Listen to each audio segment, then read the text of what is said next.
Yeah, me neither. What's up, everyone? It's Rich from Faces for Radio for episode 2 of Movie News and Notes, and I got my buddy Evan over here as a special guest tonight. How you doing, Evan? I'm doing okay. I've been kind of under the weather, and it's been raining where I'm at all day. We have supposedly the next 7 days we're going to get about 6 to 7 inches. Damn. So, yeah. We just got our first snowfall today. It was snowing off and on today for us here in crazy Iowa. So what did you do this past weekend? Anything fun? My house has been sick, so we pretty much stayed home and we watched some movies that are on the list as a family time and just kind of did things around the house. And well, the rest of my family just chilled. I did all the work. Let's just be honest. That's what a good dad does, right? Yeah, that's what a good dad does. We got some people in the chat already. What's up, Prince? Let's get this Scooby snack going. Woof woof. I did have a Scooby-Doo shirt on earlier. Supernatural Scooby-Doo shirt. There's Tiana. Tiana's always one of the biggest supporters of everybody. So hats off to you, Tiana. Thank you for being here. Movie Hunter. Yeah, thank you. Corey's here. Everybody's saying hi to everybody.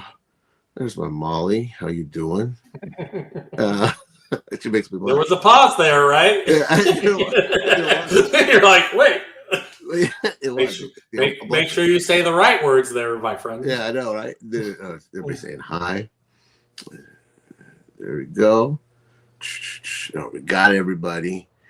So what we have up tonight is for the movie news. Let me pull up my notes. We have Disney's movie. I'm still stuttering. Disney's 2025 release schedule for theater and Disney Plus. There is a lot of stuff coming from Disney in 2025. So I'm just going to read this off and get this list out. And then Evan's going to come back with his 5 most anticipated.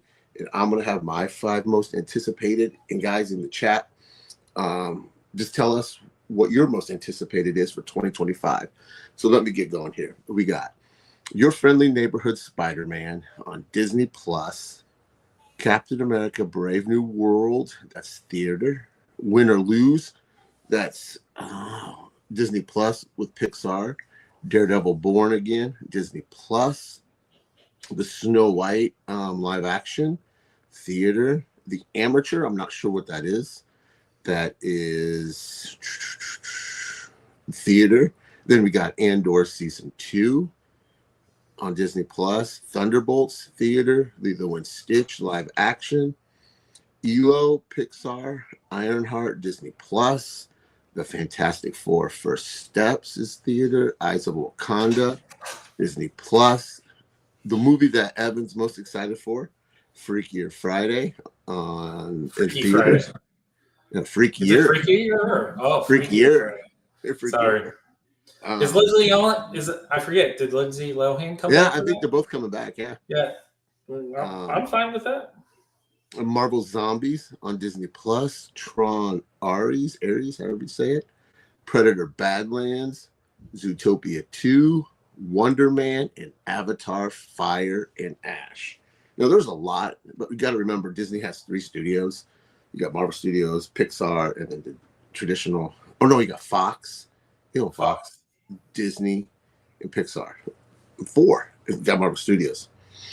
So. Well, they get Lucasfilms. Oh yeah, Lucasfilms. Yeah, they got a lot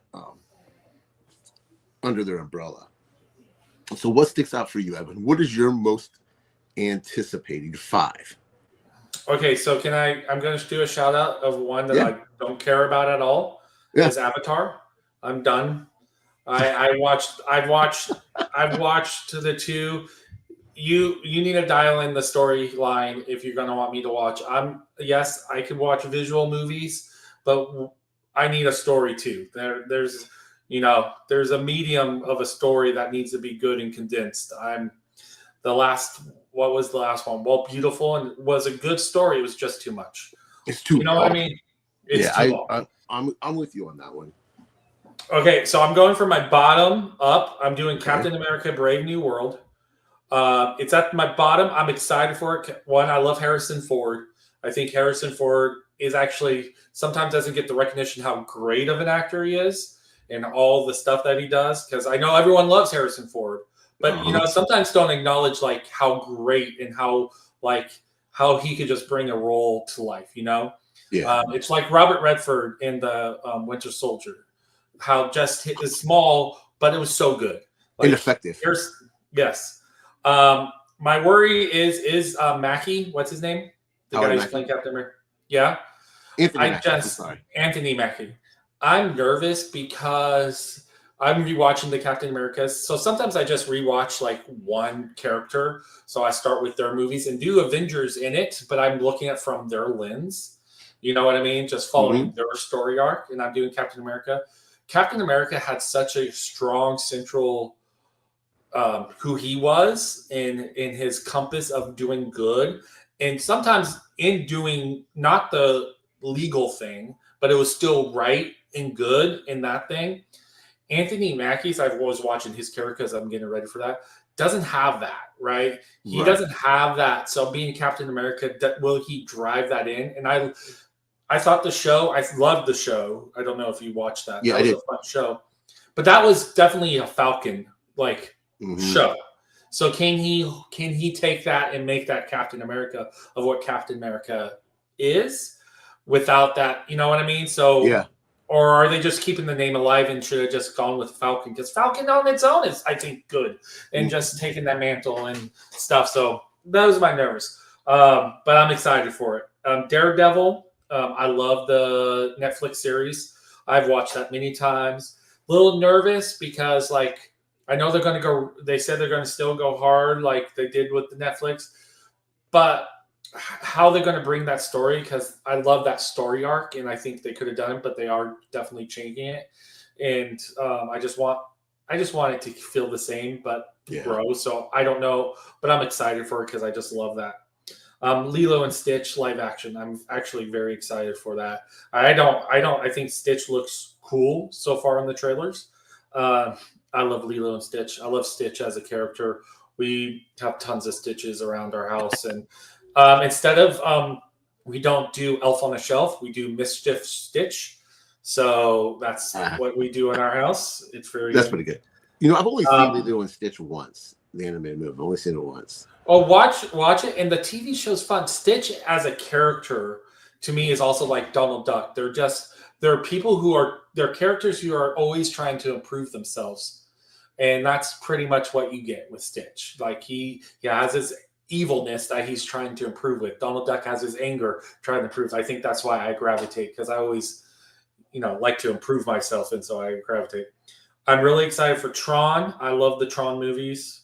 I love the Tron storyline, so I'm excited. People shit all over the second one. Why? I liked that. I know people. I don't know why. People, I liked that movie.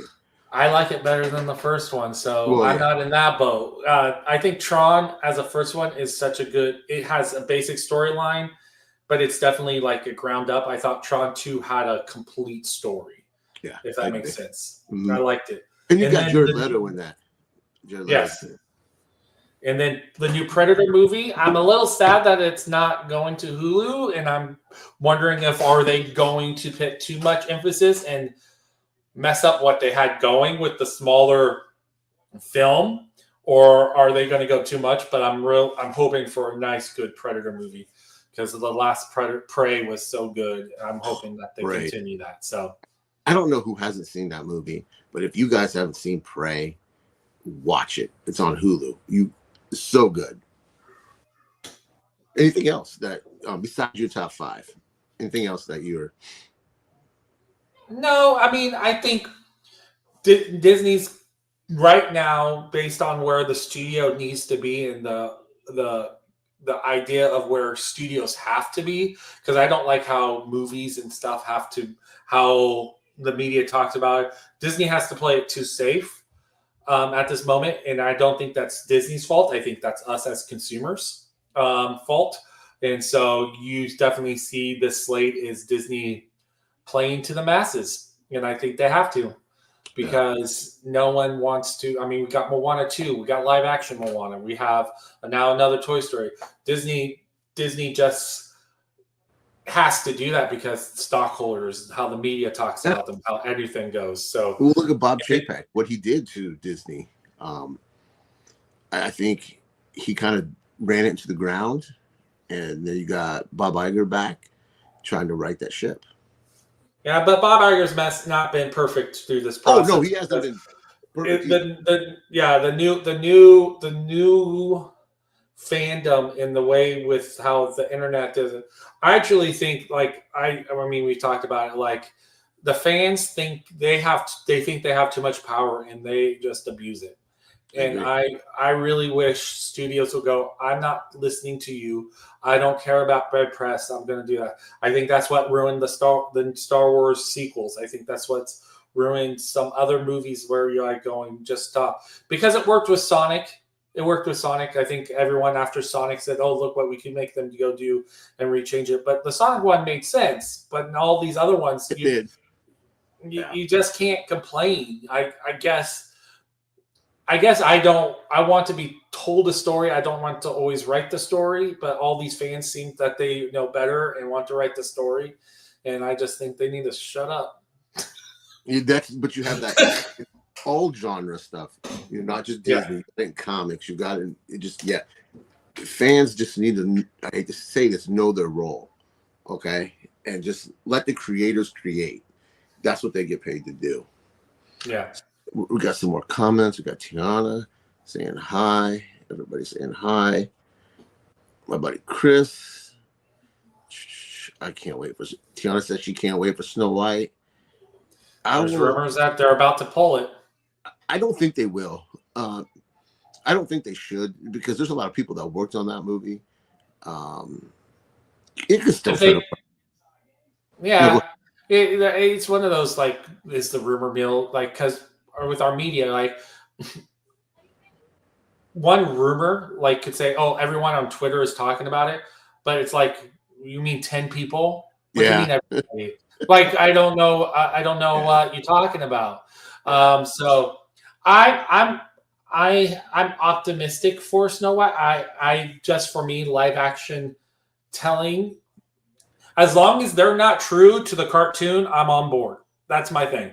I want you to get the heart and the soul of the cartoon, but I want you to do something different. Yeah. I don't want to see. That's why I don't want to see Lion. That's why I stayed away from Lion King. I haven't seen so many live action Disneys. Like, I just stay away. Jungle Book? I do. I love the Jungle Book. I thought they did enough. My Cinderella is my favorite. I love it. So, but I love when you do something creative and different and do an honoring of the story. Check out Mufasa, since it's not anything. It's more original.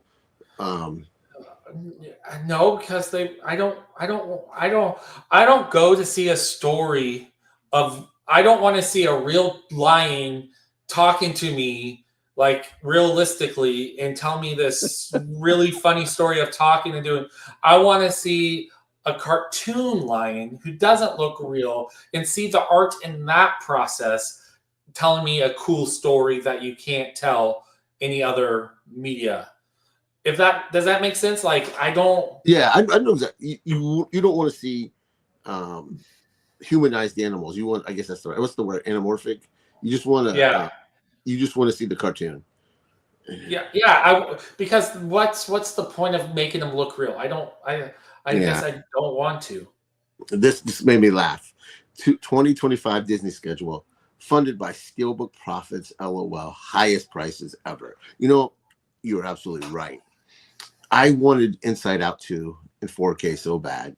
I ended up paying, $50 for that 4K, because that's the only way you could get it. You had to get the Steelbook. They haven't released it just in a regular 4K yet. Just that. And I'm getting mad. I'm getting mad about that. I don't buy Steelbooks. I don't like Steelbooks. I kind of stopped. And, like, I haven't bought any of the Star Wars shows or any of that stuff because they're on Steelbooks, and I really don't like Steelbooks, and I don't like those prices. Yeah, and ridiculous. And I, even though I want to buy more. Yeah. What's up? Just gonna. What's up, Jerry? Everybody's saying hi. I'm gonna speed through these here before we go on to my. Tiana wants to know what's the live action. What's the live action? Yeah, Lilo and Stitch is live action. Yeah. If you look on the internet, they have a still of Stitch. Yeah. It doesn't look bad. And I'm fine with that because Stitch itself is going to be in the real with people, and Stitch is not a real animal. So he's going to be able to be more animated. You get what I'm saying? Yeah. So like that's kind of my like with Sonic, like you said earlier. Yeah. Oh, yeah. I love Sonic. We're seeing Sonic next month. Yeah. Yeah, I know. So, my son is excited for that. I'm going to take him to go see that. Okay. Tiana says she's watching Mufasa for Seth Rogen. You must love his voice, huh? Okay, now my top 5 most anticipated Disney movies. I'm going to start off. Number 5 is Daredevil Born Again. I absolutely love the Netflix series. That was phenomenal. The way they left it, like it was very grounded. Mm-hmm. Even Kingpin was supposed to be like super strong in the comics, and they left him strong in the show. And I don't know, just everything worked so well. And then you had the Punisher mixed in there. Hopefully he's coming back for Born Again. I think so. I thought I saw him in the commercial. Oh, I've only seen one trailer. I try to only watch one trailer for anything because nowadays they show almost the whole damn movie or show in a trailer. So I wanted his friends back, and I forgot to look to see if they're back. I think they're all coming back. I think I read it. Okay. Which would be nice because they had a great supporting cast. Yes. And I know I'm very optimistic because when they first shot Daredevil Born Again, when Bob Iger came back and gave Kevin Feige his power back, they were like, we're reshooting this whole thing. So that gives me hope that it's going to be good. So that's my number 5.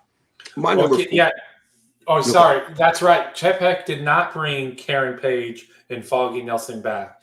And I think on the reshoot, they're now listed. I think that was a big deal. Yeah. And I love Foggy. And, yes. That character is so good in that show. Number 4 is Thunderbolts. Now, anybody knows me knows I've been off the Marvel train. And my list is going to say everything different because I have a lot of Marvel stuff on here. 3 of the spots are Marvel. But Thunderbolts, that first trailer they showed was just phenomenal. I was like, these characters are B-list characters, but they're great B-list characters. You have Bucky, you have Walmart Captain America, you have the white Yolanda. Is that how you say her name? Black Widow's sister. And you got Red Guardian, who was phenomenal. I'm looking forward to that. Who's Walmart Captain America? The guy from Captain America Winter Soldier. Or Captain America Falcon. Kirk Douglas as son? Yeah. By the way, did you watch the Godzilla show? Yeah, he's phenomenal in that. Holy cow. And he's playing his younger dad, and it was such a good job. Yeah. And season 2 is coming next year, I think. Yeah, but I love that. He was the best part of the Captain America show, and watching him deal with that, and watching the complexities. And that's, to me, I wish they did that with Steve Rogers because that was the heart and soul. Because this guy's doing the opposite, and because we didn't get that with Red Skull as much because Red Skull was so fast. We didn't get that like the polar opposite of what the serum does to you, right? Yeah. And so I love that the show kind of wrestled with that a lot more than what we got in the movies on that. I'm just glad he's coming back because I thought he did a phenomenal job in that. I take what I said about only watching one trailer. I watched 2 trailers for the Thunderbolts. And you're just a liar. I'm a fucking liar. But I have a theory. Have you ever? I hate Marvel, but I'm going to list our Marvels. I only watch one trailers, but I'm going to watch more of the trailers. Yeah. Have you seen the actual title of the Thunderbolts? It has Thunderbolts with an asterisk at the end of it. I'm looking it up. Yeah, I'm seeing that. What's the asterisk? Okay. Kevin Feige says that'll be explained during the movie. But I think they're going to be called the Dark Avengers at the end of the movie. because they show him in the Avengers Tower in the last trailer they showed. So I'm thinking, because there is a Dark Avengers team in the Marvel comic universe. So I'm thinking maybe this group of characters are going to become the Dark Avengers. So that'd be cool. And I have a question. Is that just Marvel being dumb again?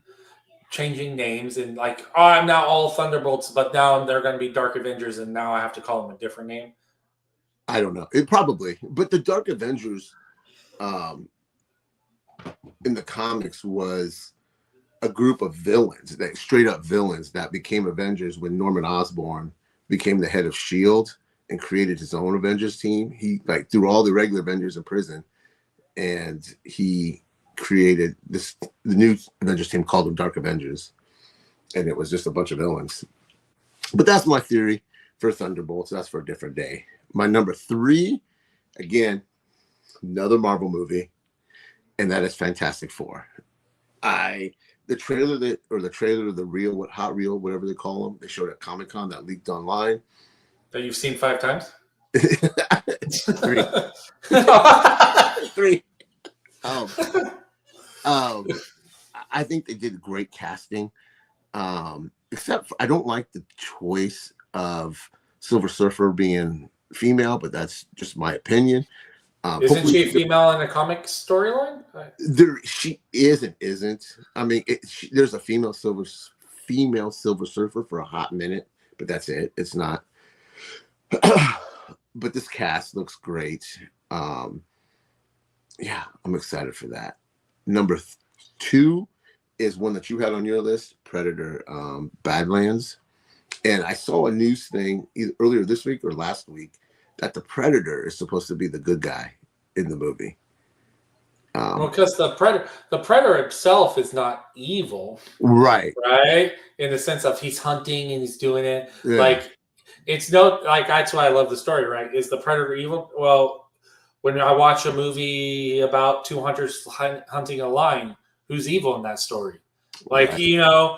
Well, so that's the beauty of it. So I hope.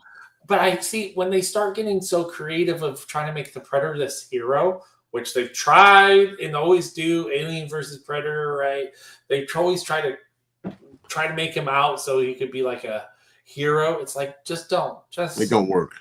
It don't work. Just make a simple story. But I'm excited because it's my cat's going crazy. I think it's the same director that did Prey, so I'm okay with that. And my number 1 is a Pixar film. I absolutely loved the first one. It's one of my favorite Pixar movies. Zootopia? It's Zootopia too. Yeah. I loved that movie. I think that movie made $1 billion. So hopefully the second one is going to be just as good. What are your thoughts on Zootopia? Don't. You don't? No, I'm sorry, the cat. I am neutral. I will let it be good if it's good. If it's bad, I'll let it be bad. I have hope because Inside Out 2 was a pleasure. I didn't love the Inside Out 1 movie. Like it's a good movie and I'm not going to knock it. But and I thought Inside Out 2 was actually better than Inside Out 1. But I don't, and that's where I am with Zootopia. My daughter loves Zootopia. She puts it on. I'm not going to be annoyed. And if she watches it 5 times, it's still a good story. But it's not going to be like, I'm not going to get excited for it. Like, I'm very excited for Moana 2. I love those characters. So I'm stoked for Moana 2 more. So, I can't wait to see. That's next week. I'm going to go see that. If my son wants to go, he can go. If he doesn't, I'm going to go. I don't care. I'll be that old man seeing Moana 2 at the theater by myself. What about the Moana live action? Are you going to go see that? What's the point? Right? They're only doing it because I think The Rock is forcing them to do it. So he's still young enough to look like Maui. Yeah. Because why would you do it this fast to do a live action? Yeah. And what's the point of doing the live action? So unless they tell a totally different story, I don't care. And really, and what I'm hearing about The Rock lately and how he treats people and how it's multiple people. Because I'm sorry, I don't think Chris Evans goes out and lies. Like, I think we need to apologize to what's his name, Vin Diesel, of saying, "Hey, maybe you weren't the villain, and maybe The Rock was in the story," and because he's just costing studios money. And look and at the he's Red not, One. Red One yeah, was $250 million, and I because don't think were on the screen. Didn't they overshoot because he wouldn't show up to set? Yeah. So what? 7-8 hours late a day, And he still got paid the same amount. They didn't get to dock his pay because of his contract, and he never apologizes. And he does. Oh, I don't. So So you have The Rock, right? So Moana 2, yes, has The Rock doing the voice, but I don't have to see him. I get to see Maui. Yeah, I agree. I think that comes out in 2026. I think the live action. Yeah, but I'm with you on that. I'm trying to see where we left off. I can't wait for a live action Lilo and Stitch 2.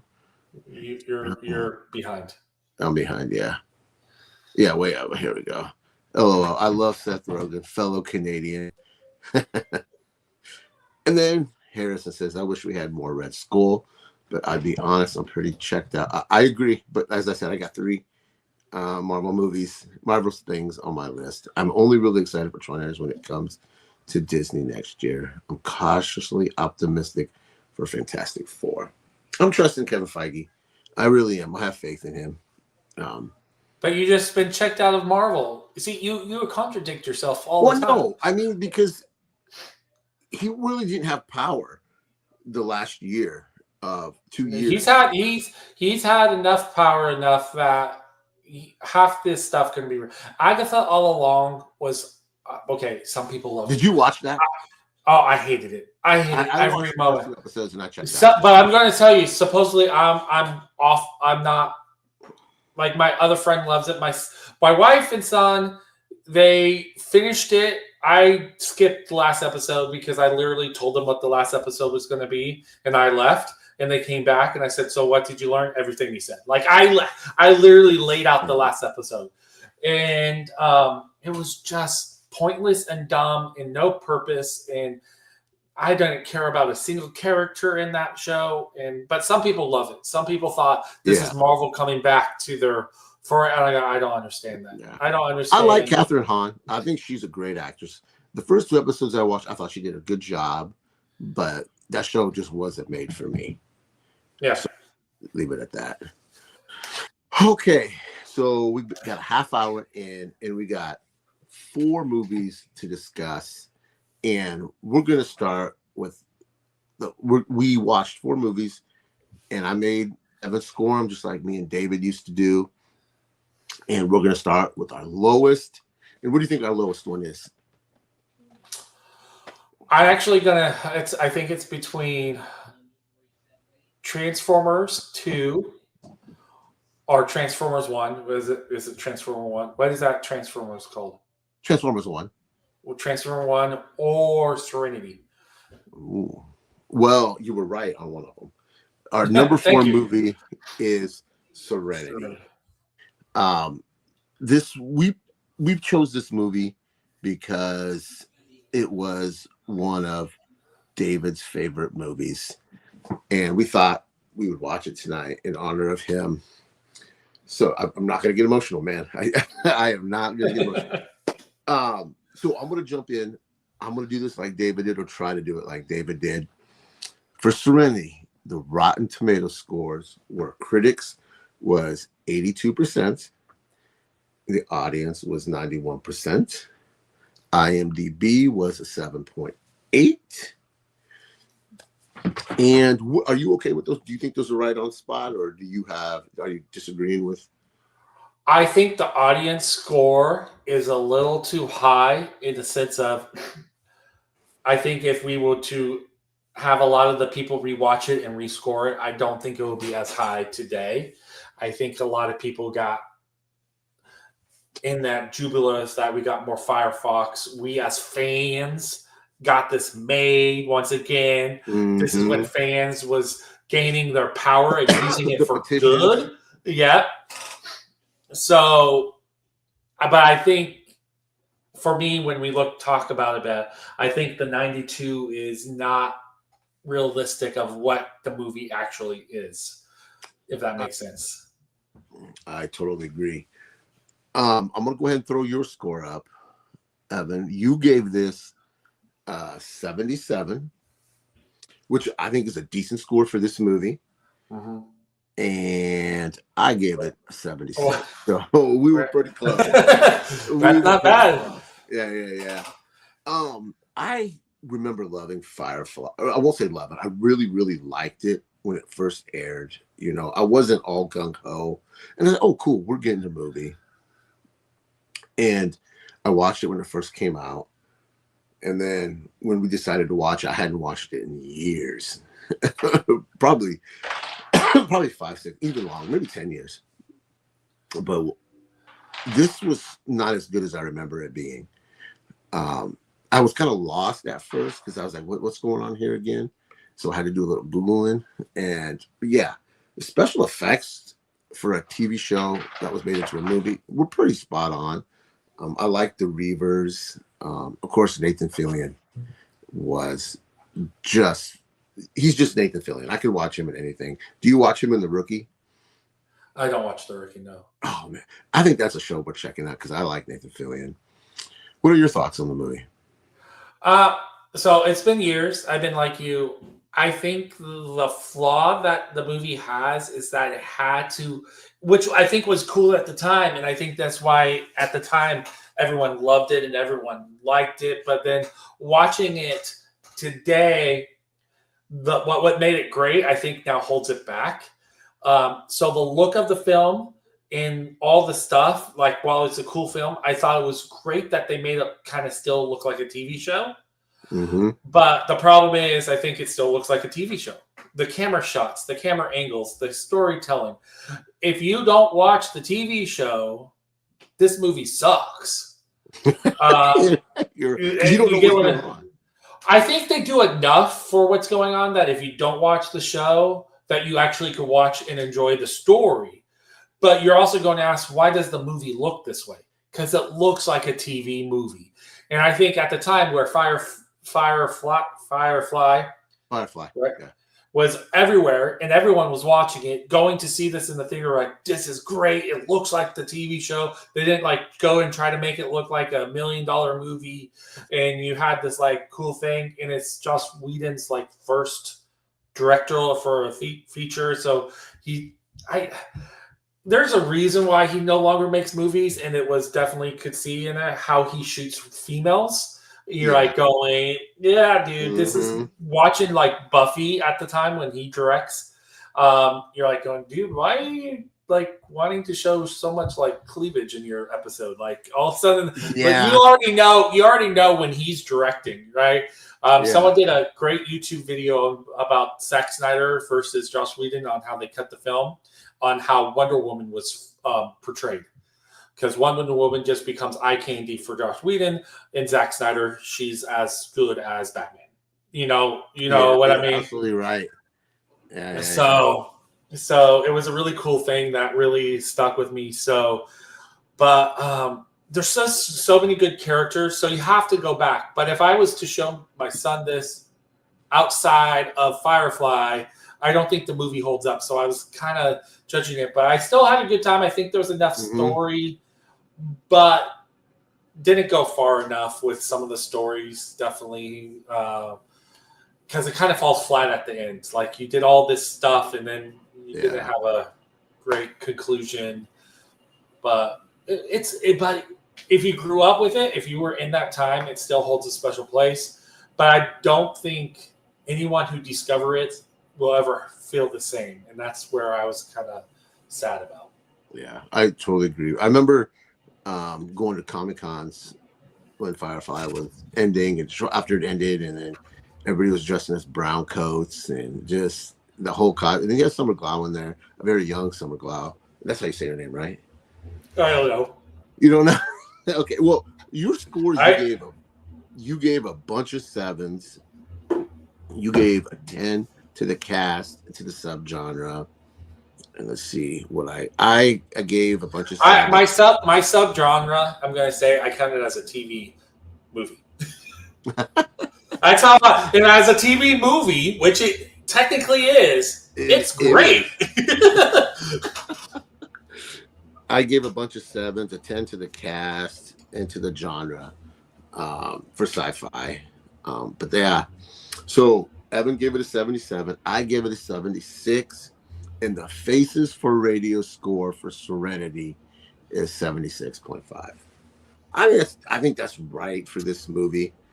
Are you okay with it being a 76.5? Yeah, it's a movie that you can put on and it's good. It's like I said, I think if the audience was to readjust it, I think it will land probably in the mid 80s, low 80s now. I don't think it's nothing bad. I'm not trying to knock the movie. But like I said, for me, I can watch it and enjoy it more than I think if I put it on I didn't watch it with my son. I just didn't have the time to introduce it to him. But I don't think my son will enjoy the show aspect of it because it's definitely a show made for its time. I don't think that show holds up unless you were there. He might like it maybe when he's older and he's like checking out older shows, but I just don't think someone just stumbles across it and thinks this is amazing unless you're a sci-fi geek, because I could find weird sci-fi stuff and love it because I love sci-fi. Yeah. But I'm just talking about a normal person coming across and just going, what's this movie? Let me put it on. I bet you they're turning it off 30, 40 minutes in. That's right. That's my guess. And another thing about this movie, the cast. This was a Joss Whedon staple of characters, actors and actresses. You saw them sprinkled throughout all his other stuff, True Calling, Buffy, Angel. What was the other show? Didn't he do another show? Dolls? Was it Dolls? Dolls, yeah. The same people over and over. So there we go for Serenity. That one was for you, David. Let's check our comments. Sorry to bitch on it so much. No, hey, he would understand. What's up, Tails? What? I can't even say your name, bro. Wachowski? Yeah, Tails. I'm sorry, my eyes ain't working. What's up, Prince? Is 75 and above is 75 and above a passable for you, Rich? Just yeah. 70. I say 70. I'll take 70 on up. And maybe 60, 65. Well, it totally depends on, for me, it's subgenre.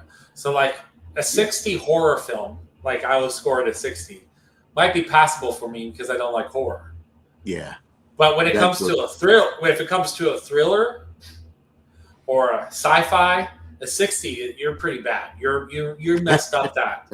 Because I truly grade based off of genre and what I like and what I've seen most of. So yeah. But also I think the audience, like we're going, so like Transformer 1, I might be a lot more generous because its audience is not for me, my age. It's for kids. So I'm going to rate that different too. So that might complete. All right. So since you've already said the name, our number 3 movie for tonight is Transformers 1. Now, tell me your initial thoughts real quick on this movie. When I first saw the preview, this was passable. I wasn't going to see it. I didn't care about it. I'm not a big Transformers person. Even in the 80s, Transformers was not my thing. Ninja Turtles and kind of like He-Man, those were my thing. Not Transformers. Transformers was my brother. But I enjoyed a couple of the movies, hated the movies later on. So I wasn't, but then everyone who saw it said, it's great. Go see it. So I was waiting for my time to see it. Lucky enough, you picked it, so I was like, "Yeah, I'll watch it." And yeah. I thought it was good. I'm gonna say what Nate does. It was good for the type of movie it was, but it has some major flaws for me. So okay. Now, for me, this movie bombed at the theater, and it's sad because for me, this was a great movie. I really liked it. It's not like phenomenal, but it is the best Transformers movie we've had since the '86 Transformers movie. You didn't like Transformer 1? Like the first Transformer movie. Michael Bay? Yeah. I liked it, but I thought this was better. I thought this was better for me. The first trailer they put out for this was terrible. I was like, what is this shit? I think when you look at my scores, I didn't score the trailer. Yeah. let me look at your score here. Yeah, you gave the trailer a 3. And I gave the trailer a 5. I was like, oh man, they could have came out of the gate swinging with this movie. But yeah, I loved this. Let me rewind a little bit. When they announced the cast, I was like, oh, terrible cast. Yeah, I was like, oh, what? Chris Evans, really? I was kind of Chris Evans. You mean Chris Pine? No, Chris Hemsworth. I said Chris Evans. Chris Hemsworth. Sorry. Look how we messed that up. We both did. We're pros. We got this. We're professionals. Please tune in. I was like, come on. I was kind of over him after Furiosa, even though he was the best part of Furiosa. And then you got Black. A contradictory of yourself. I do. I hate him. Best part. But then you got Black Widow in there. I forget the guy that played Megatron. I'm a big fan of his. I really liked. Yeah. And then the guy that did Bumblebee or Badassatron, whatever you want to call him. That guy, I liked him. But this movie. He was my weak point for the movie. What? He was my weak point for the movie. Oh, Badassatron? No, the guy who played it, because once I saw him, I knew exactly what I was going to get. Once I saw his name, I knew exactly what I was going to get. Yeah, it's one noted. I agree. I agree with you on that. But this movie did have some heart to it, I thought. Yes. Which I think really was needed, just because it can't be just joke after joke after joke. It gets old within like 15, 20 minutes of the movie. I thought the animation was great. Did you stay and watch the 2 end credits? I didn't know if you didn't know they were there, so no, maybe that's my bad. Maybe I told you. There was 2 end credits. I'm trying to think what else. I mean, I thought the animation was great. I like how they sprinkled in a lot of the Transformer characters in there. Yeah. But yeah, I saw this in theater, and as soon as it came to digital, I bought it. I was like, I already have the 4K pre-ordered, so this will be sitting on my shelf. Not the Steelbook, because the Steelbook was ugly. Just a regular 4K. So let's get into the Rotten Tomato and audience score. The critic gave it an 89, and the audience gave it a 98. That's kind of you okay with those? I understand them. I mean, I think the audience went in and got a little bit more shocked and going, this is a way more better film than I thought I was going to get. And I think they scored higher because I don't know. Well, let's go on to the Internet Movie Database before I start diving in. IMDb gave it a 7.7, and Evan, you gave this a 74.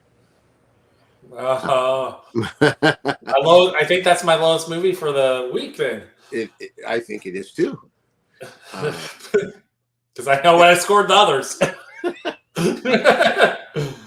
And my score was 89. I was right there with critics on Rotten Tomatoes. Gonna pull up my scores. What? I'm pouring out my scores. Yeah, I gave the cast a 10. I gave the ending a 10, the story, visuals, genre, subgenre, a 10. Well, the trailer really pulled it down for me. Yeah. Yeah, I agree. For me, it was the story. I gave that a 5 because I've seen this story. I've seen this story so many times in so many sci-fi, fantasy movies of like this guy trading to the enemies and then telling the lie and doing that, and it's like going. They didn't even try to do something new, and there's so many kid movies. Like if there's no other stories that I could show my son, and this was the first one, like made it accessible, I would have given a better score in that department. But I have so many stories that I could show him. That's this. So just the overall story, and then for me, the ending was a little weak. It was fine for the movie, but I guess they made Megatron go evil too fast, in my opinion. They sprinkled little seeds throughout. But what I'm saying is to become that. I think Part 2, Transformer 2, would have been a better film of him falling from grace, of that true battleship. If I'm first of all, I was not excited to be watching Optimus Prime and Megatron on the rise. I think those are so hard stories to tell. I think the mystery of why he doesn't like people and why is he so good, and telling me the backstory sometimes could ruin who they are today. But I thought this did it well. I just wish for Megatron they shouldn't have done it so fast. Like that last 30 minutes, he just goes whoosh. He goes from 60 to 100. Yeah, and it would have been like if they would have said that whole like, we saved you, but I'm struggling with this, and I have some followers, and we kind of think that you're doing too nice to these evil people that did evil things to us, like that whole thing. And it's really just the relationship between Magneto and Xavier. I mean, that's literally like I kept seeing that story there, and so I kept thinking of other movies and other stories throughout this, and I know it's made for kids, yes. But for how cool they went with other things, I was like, I just wish they did that with the story of it. And because it's really a good movie. Like for my daughter, this could be her first time watching this type of story. It's going to be great. It's accessible. And I like that. But there's also other ones. So it's still a good movie. I'm not knocking it. I'm just nitpicking it. Yeah, if that makes sense. You're allowed to be wrong. It's okay. No, for me, the story was Optimus and Megatron's friendship. I loved that. I really dug just how they were there for each other, and then when you see that ultimate heel turn on Megatron what was his name? I forget his name before it became Megatron. Be something. Yeah, something. But yeah, I dug that.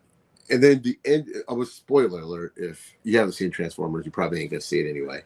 The end credit scene is you see them put, that decal that he gives, Optimus gives Megatron. You see him branding his followers with the Decepticon logo, and that was basically the best end credit scene out of the two.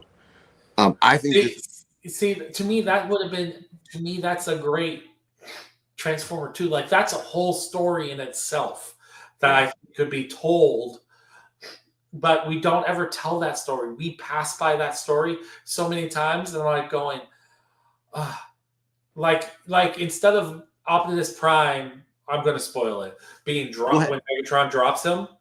If he would have pulled him up and they would have defeated them, but you could tell that they're wrestling with each other and doing that, and then Optimus Prime becoming Prime. But Megatron's not, and so you have that jealousy, and then that whole second movie is about that. Yeah. Why is Prime getting praised and not me? I was the one who did the most. I'm the one that got us all of a sudden you see this fall from grace that would have been, I think, a great story, and I think they just passed it by. And I'm being a fan, telling them how to write their story, which I said not. So I just Disney. Rich. I know. I just pulled a Rich line. But I just wish they moved slower in that aspect. But that's today's storytelling. They very rarely let anything just cook. Everything like they want to turn the heat on high and just burn it instead of just keeping it like on low, medium low. Just let it cook, let it boil. I totally agree with you on that. So the Faces for Radio Score for Transformers 1 is 81.5. And That's that's an and acceptable score. I think that's a Yeah. great score for this movie. I really I do. think it's a perfect. If you notice, it's a perfect one. Like I texted you before. All four of our movies were enjoyable. They I were. didn't feel like I wasted my time. I thought I will rewatch all four again. So Oh, you're yeah. just scoring them. Like if we weren't scoring them, I would put them all like go see them, go rent them, go own them. Yeah. Okay, that was our number 3 movie for tonight. Okay, now this is gonna be tough. Let me take this off here. I know what you did. You. I know what you did. I know what number 2 is, and I'm going to be heartbroken, but I'm not What? because both are both Let me could double be check. done. I just want to double check. I'm checking the scores now, and because I don't want to get this wrong. I lost it, bro. Where'd it go? I don't know. Serenity. Okay, I know what number 2 is. What do you think number 2 is? It's going to be John Williams documentary. Well, you are wrong. It is Whoa! Robot. I'm actually shocked about that. I am too. I really am. Because I'm going to tell you. I think John Williams and this movie are scored similarly. I think my only low point was because I couldn't name everyone in the cast from their voice. Do you want to know the difference between this score and John Williams? You want to know the point difference? Sure. 1. Just 1 point. Just literally 1 point. And that's probably me. It's probably me because I couldn't. I recognized their voice and I couldn't name them, so they didn't get a 2. This was hard. This was a hard one to for voice recognition right off the bat. Because most animated movies, you know their voices. So this is my number 1 movie of the year so far. I ain't gonna lie to you. This is my number 1 movie so far of the year. I want to know. I want to see your scores. So do the scores. Well, just scores. Okay. I want to see Rotten Tomatoes, but I'm really curious about what you scored it. Okay, we'll do ours first, and then I'll go. I gave it a 93. You scored it higher than I did. I did. You gave it a 95. And since we did that, we'll go right into Rotten. These they're even 98. Look at that. Yeah. IMDb an 8 point. They're a little low, but that's okay. Well, I actually believe IMDb gets more of a honest and more true critics on their site more than Rotten Tomatoes, in my opinion. Sometimes it flip flop, but I think Rotten Tomatoes gets. I don't look at them anymore. Yeah, I meant to get to these. We got Comments? Tails saying hi. Yeah, Ryan. Hey, Tails. Princess. Oh yeah. Dude, pass that. Come on. I know. I don't navigate that much in horror too, Evan. He Prince. When Megatron said, "I'm done," say, "Oh yeah." When he lets go of that hand. Oh, yeah. Corey says, "I need to watch Transformers 1." So it is on Paramount Plus now. If you have Paramount Plus, check it out because I think it's worth watching. Evan thinks it's worth watching. Prince says, Brian T. Henry. That's his name. I always forget. He's got all his names are first names. So I always forget them. Not bad at 74. See? Yeah. 91 for me. Oh, that's a good score. Good score. Serenity would be an 88 for him. Yeah, but ask him his age. Yeah. How old are you, Prince? That's my argument. I think anyone for us, but I kind of took a step back of my love for it and I try to rate them how it is and how I first of all me, but also how other people view it. Except for I'm good on all of my scores. I love my scores. He's a good score. Chris Yeah. says, "Everyone, what's up, everyone?" Saying hi to Chris. Yo, Prince, I still need to see Rise of the Beast in this. People shit on Rise of the Beast, but I still had fun with it. I mean, is it a great movie? No, but it's still fun. I slept through it. Molly I says, like Bumblebee. yeah, Bumblebee is great. Molly says, yay, love wild robots. And Prince says, what? There we go. Oops. I'll go back. See, I'm so used to David doing all the graphics and stuff. Still doing the learning curve. And we did the faces for it. I didn't do the faces for radio score yet. And that is 94. I think that's a great score for the #1 movie of the year. What? So tell me your thoughts on Wild Robot real quick. I thought, what a wonderful story. One, where I talking about Transformers that made me think of other movies. This movie is I'm gonna think of Iron Giant. I'm gonna think of all these other robot movies. Not one single time.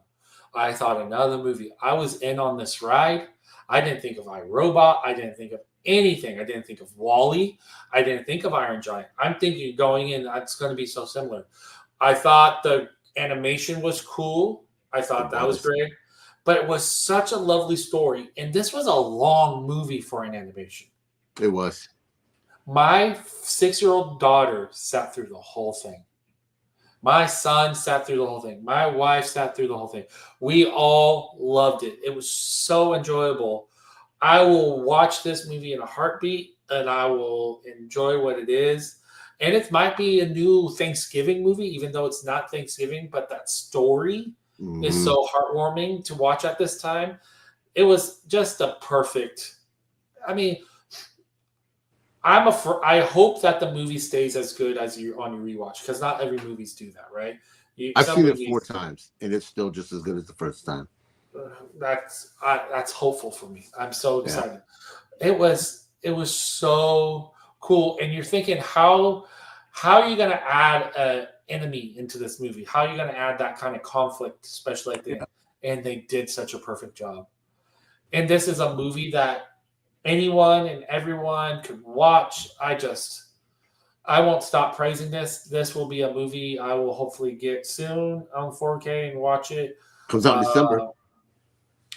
Doesn't mean I have money to buy it. Dude, I get it. But no, I like I said, I think my score in let me look at Wild Robot. Oh yeah. Okay, I said my lowest, all tens except for cast, because I couldn't name certain people. And then I gave an 8 for the trailer because I don't think it hinted at how great the story was going to be in the trailer. It was just going to be like this kid movie. This is not a kid movie. This is a family movie. And those are two different things in my opinion, right? So Muppets are family movies. It doesn't matter what age, you're going to enjoy a Muppet. Yeah. But there are like kid movies like Cats and Dogs. That's a kid movie. I'm not going to watch that. Spy Kids. I'm not going to enjoy that. You get what I'm saying? But my kids love them. But I'm not. They're not made for me. But this is so good. So good. I thought this movie, I got emotional during this movie. And my son, what? You emotional? Yeah, dude, I cried at the drop of a hat. I think I'm going through menopause. I don't know. But no, when we got out of the theater, my son said something to me. He was like, "Dad, this was fun, but it also had sad parts in it." And my son never says that after seeing a movie. And I said, "Was you okay with that?" And he was like, "Yeah, because it was still fun, Dad, even though it had sadness in it." And I was like, "He's absolutely right. There's a lot of heavy themes in there. There's death in there. You know, well, do you know who wrote it? No, I don't know who wrote this. You might know he's quite famous for creating and writing a movie called Lilo and Stitch. Oh, and directing it. Yep, same guy from. Wow. So there's like a reason why I love him, and I was just shocked. This was to me was also like going, how did Pixar not get this? But it makes sense because he had a bad. I think he works for Disney still, but I don't know why Disney didn't get this. I don't know why Pixar like this is. You get what I'm saying? Like this is a Pixar film. This is story. Yeah. I think the supporting characters were great. Everyone. The beaver cracked me up. I love that. Oh, he does. He does. How to Train Your Dragon, Croods. This guy's gold. I think Yeah. he just writes perfectly and directs. Oh, yeah. Did you see the trailer for How to Train Your Dragon? The new one? Yeah. Yeah, I've only seen the third How to Train Your Dragon. Oh, My you've never son, yeah, I've never seen all of them. No. No, this one's a live action. They're redoing Yeah, it. But yeah, which I'm okay for because dragons aren't real. but they're not. Oh, I didn't know. sorry, I forgot you don't believe in ruin it. aliens. That's pretty good. But no, this movie is damn near perfect. It is long. That's the only kind of critique, It didn't feel it though. I don't think we felt it. And it was for my 6-year-old daughter who has a learning disability and sat through it. That's all I gotta say. My ass started to hurt when I said it. I don't got anything behind me. It's all in the front of me. I got a gut. I don't got an ass. So That's a personal problem and shouldn't be used against the film. That's no, the animation style in here was fantastic.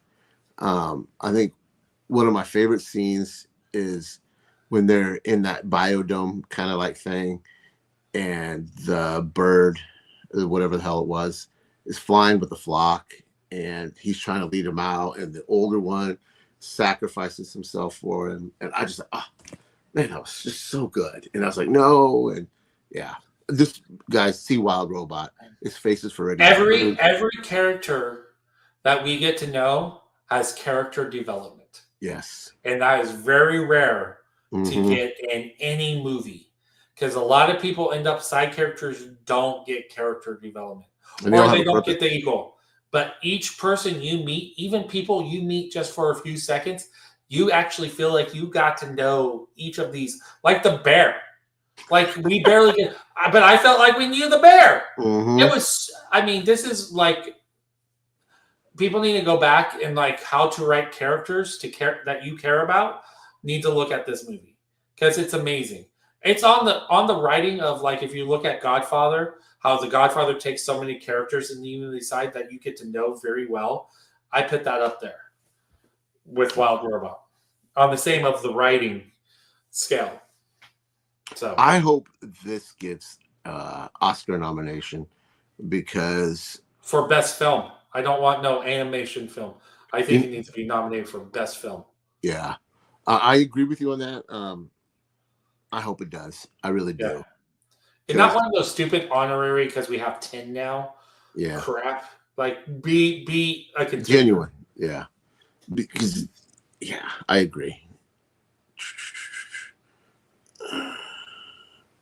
Oh, thank you. I appreciate you. You know that.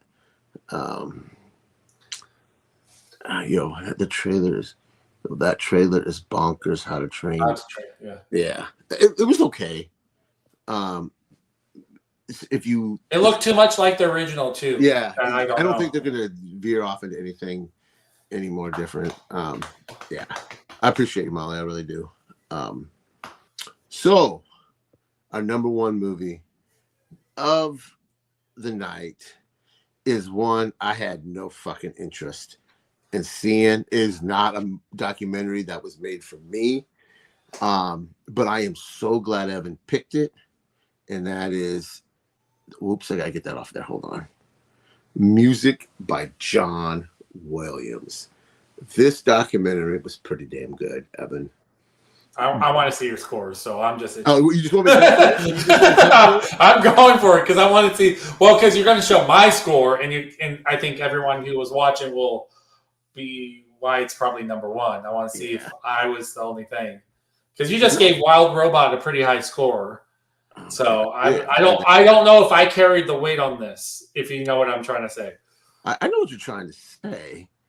But before we get to it, I'm gonna. Critics gave it 100%. 100%. Yeah. The audience gave it 97. I might like that critic score. IMDb gave it an 8.3. See, they're so hard. They're hard. Our IMDb that's the hardest people who watch it. They're just hard. I think this movie's better than an 8.3. Yeah. Evan, I was going to tell you, Evan was 100. Evan gave us 100. He just gave us 100. And I gave it a 90. Hey, I'll take that. First, I want to know your thoughts on this movie. Oh, you want me to go? Yeah. Okay, so a documentary about someone in film could go two ways, where they're going to follow the person's life and just tell you his story and how he got into film and da da da da da da da. This is not that film. This is a film of saying, why is John Williams important and why is his music important? It was about his music. You get a little sprinkle of John Williams to understand why he creates music, and get a little, but that's not the focus. Another great documentary that is the one I'm telling you is David Foster. David Foster is the whole biography of his life. It's all about David Foster, right? It's a great documentary because it's an honest documentary. But this is not that. This is, if you love film and if you love music and the importance of music, this film just gets you going. You watch it and you love it, and you just you have more respect. Like, I truly forget how I hate Harry Potter. I'm gonna say I have a special part in Harry Potter for because he was the very first book I ever read. I'm dyslexic. I read it at 18. That was the first book I ever read on my own with no help, and so it holds a special place in my heart.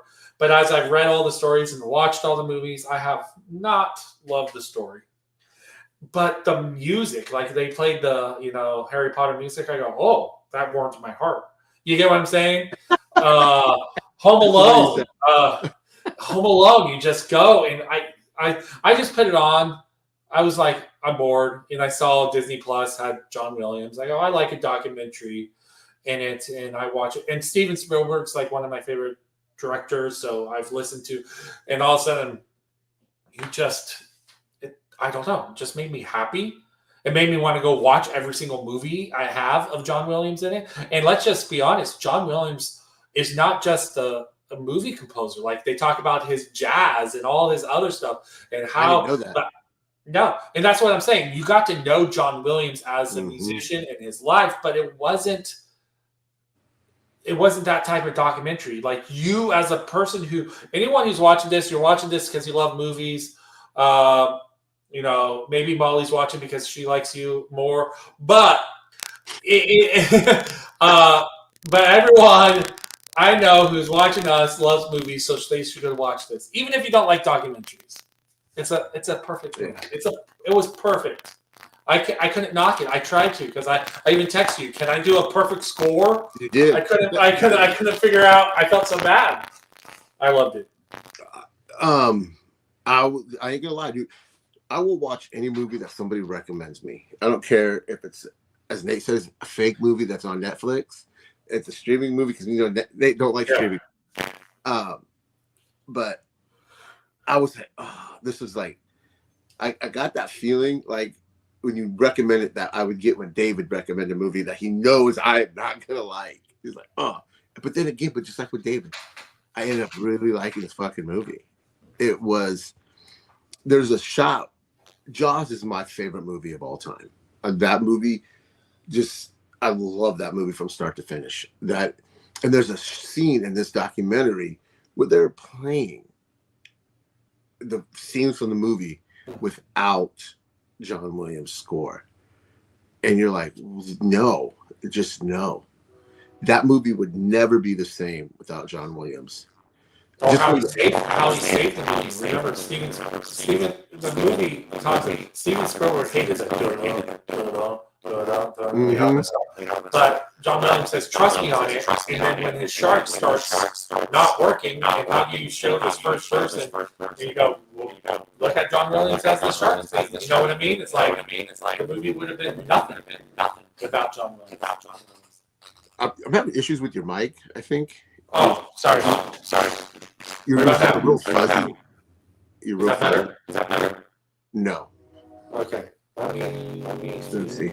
While he's working on that, and then you get to the Jaws part. I love that. Like he said, when he's playing that first piano chords of the Jaws theme, oh, you're like, oh. Then you get to Close Encounters, and I used to really, really love Close Encounters when I was a kid. Rewatched it not too long ago. It's not as good as I remember it being, but it's still a good movie. And you Testing have, 1, 2. Can you hear me? oh, you're better now. Okay. Yeah, you're better now. Yeah. And then there's some stuff in there that I had no clue that he did. I only knew him from the movies that were in my life, from Superman, Jaws, Indiana Jones, Star Wars. I didn't even realize he did the Fablemans score. I had no clue, and I really like that movie. So thank you for picking a great documentary, one that I could see myself watching again, just because it made me love those movies even more. Yeah. Because he put his touch on the movies. Yeah. Yeah, and those movies wouldn't be nowhere as good without. Can you imagine Star Wars without John Williams doing it? It would be trash. And he was a composer who understood story. And I think that's the key point there. Yeah. I think the only other composer that there's two, it's going to be Danny Elfman. But Danny Elfman has such a distinct style that you listen to John Williams and you listen to it like you're like, how are these all John Williams? Like I'm shocked that they're all John Williams. But Danny Elfman's always going to sound like Danny Elfman. Like every single movie he does, it always sounds like Danny Elfman. Do you know who Danny Elfman is? Yeah. Okay. You gave me a look like I was like making sure you knew. No. I was thinking something else when you were talking Steven Spielberg, and I had a thought in my head, and I was thinking it out as you were talking. Okay. But no, this was fantastic. The Faces for Radio score for music by John Williams and his Faces for Radio approved, and it's at 95. I bring it down, so I apologize to you. That's okay. But I really, really, really, really like this. This is definitely, if you have Disney Plus, is it a Disney Plus exclusive or is it on Hulu? I think it's Disney. Well, I don't know how that works. It's on Disney. Yeah, I don't know, but it's on Disney Plus. That's where we watched it, and it's definitely, if you love movies, this is worth checking out because it's a great documentary. And we got some more comments. Princess Evan audio is no good. I didn't know. Sorry about that. It's okay. We got it fixed. We got it. Fix it. There we go. Now, you said you liked all four of these movies. Yes. Now, you already said out of the four, did you already own Serenity? I own it on DVD and I own it on HD digital. Okay.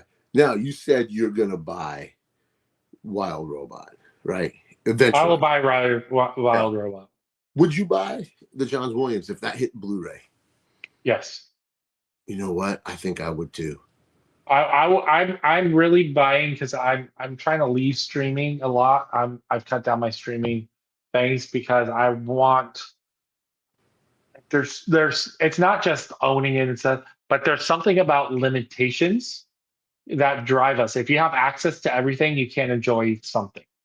So there's something about the limitations. So the fact that I have Apple Music and I have so much, I go through and I delete albums from my thing because if I'm not listening to it, I can't do it.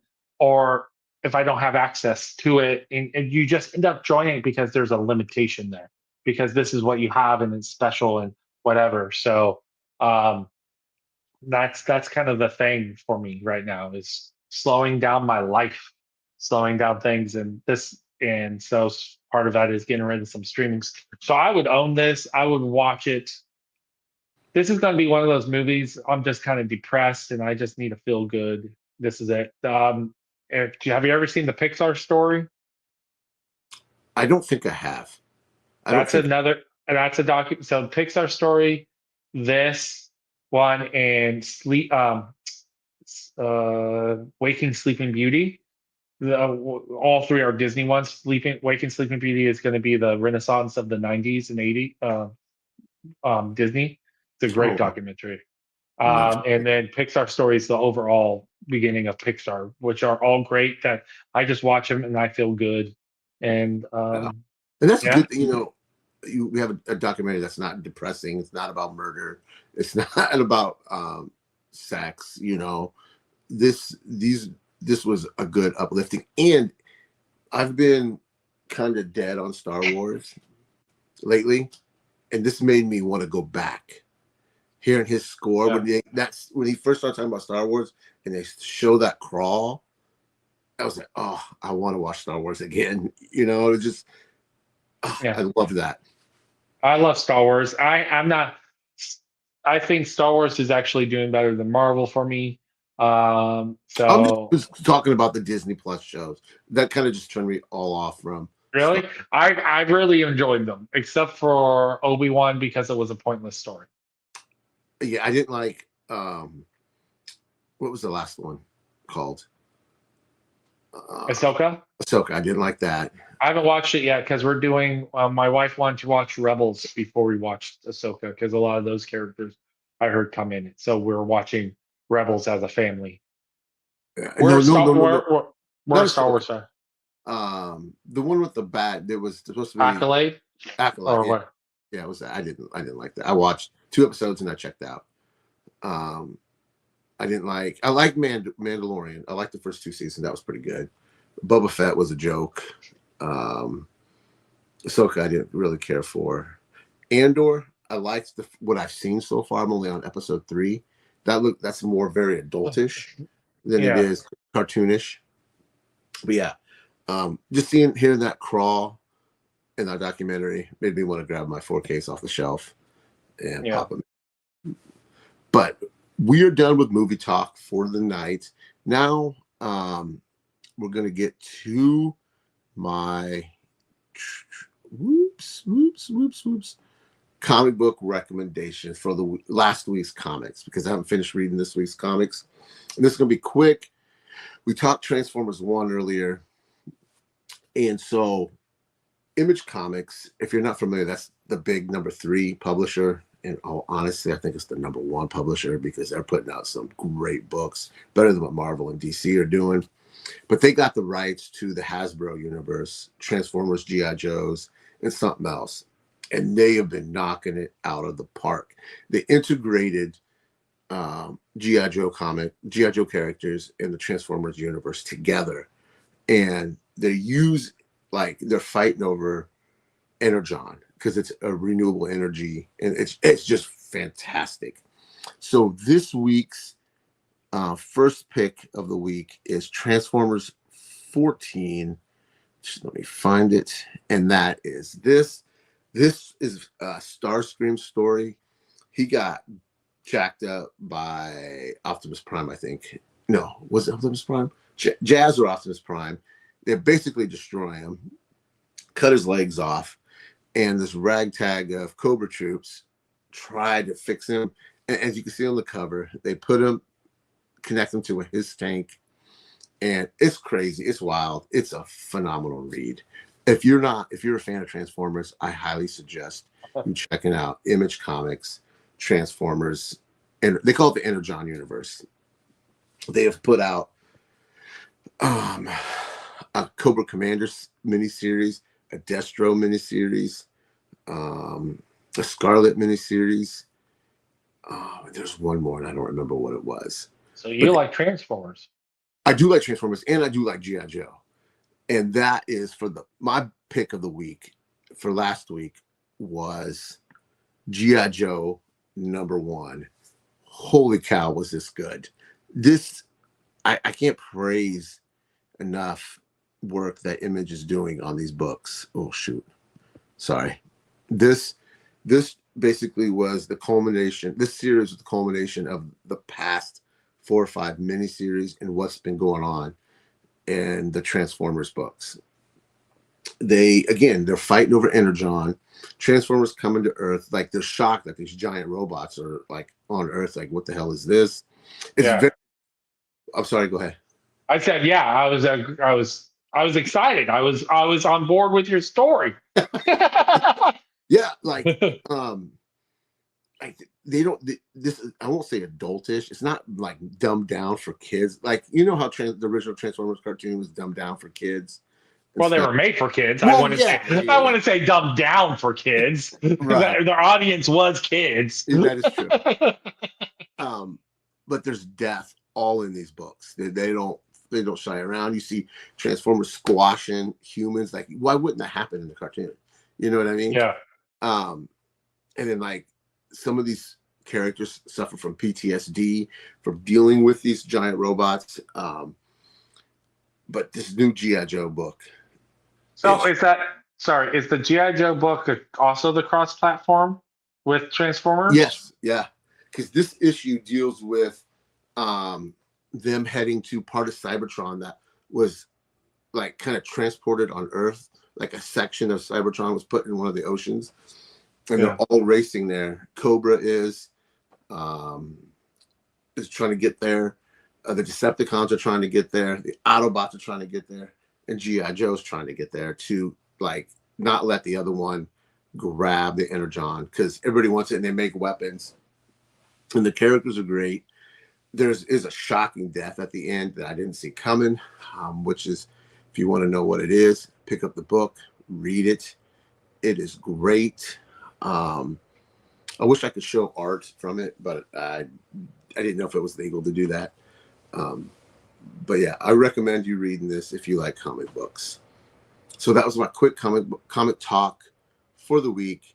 And speaking of comic talk is coming back, and it's coming back next month in December. Not a date yet, but Ben Buster is going to be the first guest, and we are going to be talking the DC Comics Absolute Universe. It'll be the relaunch of Superman, Wonder Woman, and Batman. We'll be discussing each number ones, and they're all new takes. It's kind of like the Ultimate Universe, where they throw everything off the window and just start over again. So we'll be talking that sometime in December when I'll post when we get the date. That's it. That's all I have. I don't know if I'm going to do episode 3 next week because of the holiday week. It just depends. I don't know. But if I decide to do it, I'll throw it up on Instagram because I throw everything up on Instagram. Anything else you want to talk about, Evan? Happy Thanksgiving. Oh, yeah, happy Thanksgiving, man. Happy Thanksgiving. I hope you and your family have a wonderful time together. I hope you get to watch some good movies, good TV shows. Make sure you let me know what you watch and put it in the group chat. Yeah. Yeah, I love our group chat. Even though a lot of times they're making fun of me, it's okay. Let's just no. We're just reaffirming what you said to let you know that's not what you. It's like literally last year you're gonna pick Ben Buster's ears.